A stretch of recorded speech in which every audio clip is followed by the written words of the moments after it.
यथा पुष्कर पत्रेषु पतितास्तोय बिंदव यन श्लेषम विगच्छन्ति तथा नायेषु श्रोह्यदम। जिस प्रकार कमल के पत्ते पर पड़ा हुआ पानी लंबे समय तक टिक नहीं पाता, ठीक वैसे ही एक आध्यात्मिक पुरुष की पतित यानी निम्न श्रेणी के लोगों से मित्रता देर तक टिक नहीं पाती।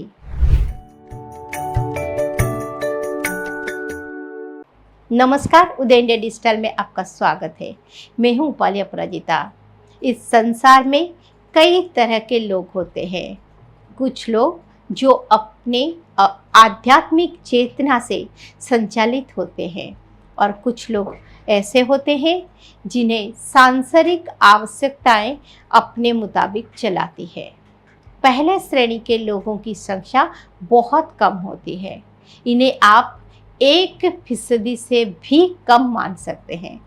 लेकिन दूसरे श्रेणी के लोगों की संख्या बहुत ज़्यादा यानी 99% से भी अधिक हो सकती है। लेकिन वास्तव में मनुष्य कहे जाने वाले लोग इसी 1% से कम में गिने जाते हैं।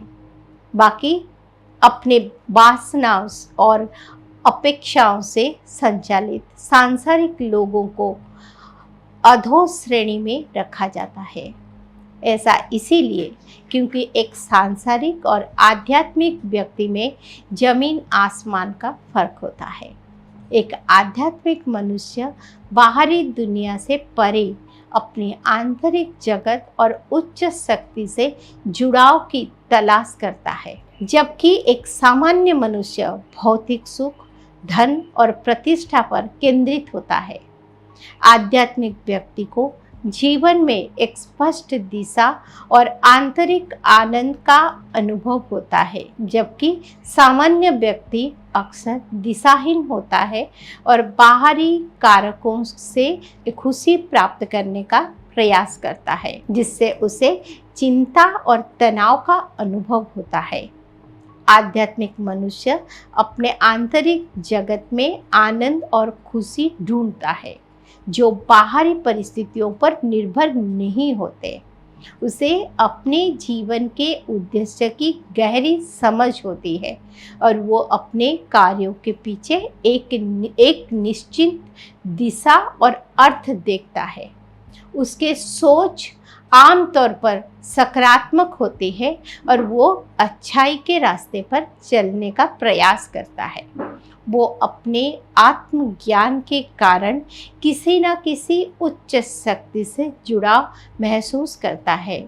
वही सामान्य मनुष्य की खुशी और संतुष्टि बाहरी चीज़ों जैसे धन, प्रतिष्ठा और इंद्रिय सुख पर निर्भर करती है।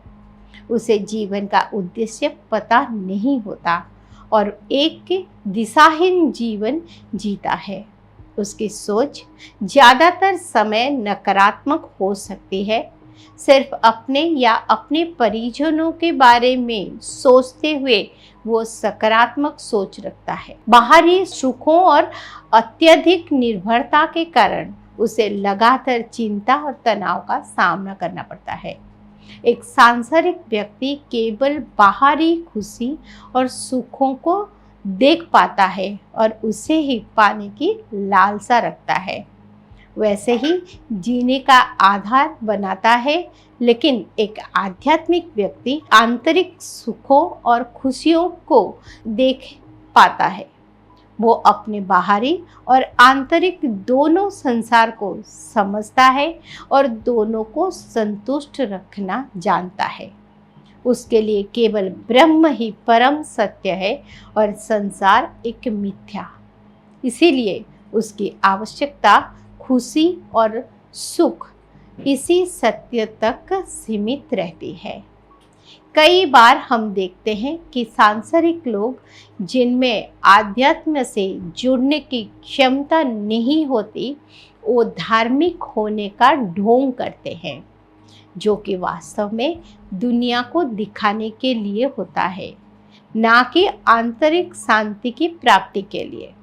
ऐसा व्यक्ति अपने अंतर्ज्ञान पर आश्रित नहीं रहता, बल्कि उसके आस्था और विश्वास बाहरी कई नियमों और कर्म कांडों से भी जुड़े होते हैं।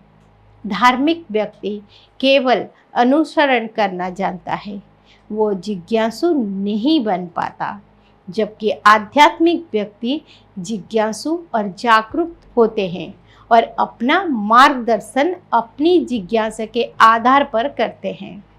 एक धार्मिक व्यक्ति चाहता है कि वो ईश्वर की सेवा करे, क्योंकि वो स्वयं को ईश्वर से अलग इकाई के रूप में मानता है, जबकि इसके विपरीत एक आध्यात्मिक व्यक्ति अपने आत्मा को परमात्मा बनाने के लिए तत्पर रहता है। वो ना तो किसी नियम में बंधा है, ना किसी आस्था में, और ना ही किसी भक्ति से। वो केवल अपने स्व चेतना से बंधा होता है। आमतौर पर माना जाता है कि एक आध्यात्मिक व्यक्ति संसार से दूर हो जाता है। ये सत्य है, लेकिन ये उसकी आंतरिक चेतना में होता है। ये जरूरी नहीं कि कोई व्यक्ति आध्यात्मिक होने के बाद समाज और परिवार से दूर ही हो जाए, बल्कि सच्चाई तो ये है कि ज्ञान प्राप्ति के बाद वो इस समाज को, अपने लोगों को भी वो सब बांटना चाहेगा जो उसे प्राप्त हुआ है। इसके लिए धर्म का अर्थ केवल कर्मकांड या रीति रिवाज नहीं है, बल्कि अनुशासन और एक सात्विक जीवन जीना भी है। जरा कल्पना करिए कि कोई आध्यात्मिक व्यक्ति जो इस संसार में ही रहता है, उसके पास एक अच्छा जीवन और प्रेम करने वाली संबंधी भी है, किंतु सभी सांसारिक सुख के बावजूद कोई व्यक्ति सदैव ईश्वर का स्मरण करता रहता है, तो इसका अर्थ है कि उसे उस जीवन में भावनाओं और बाहरी संसार की अच्छी समझ भी है और विचलित न करने वाली कारकों पर ध्यान न देने की क्षमता भी मौजूद है। क्योंकि सुख में ईश्वर को याद करना बहुत बड़ी बात है। दुख में तो सभी करते हैं। जो सुख में ईश्वर का ध्यान नहीं छोड़ता, ईश्वर भी ऐसे व्यक्ति का कभी त्याग नहीं करते। ओम तत्सत।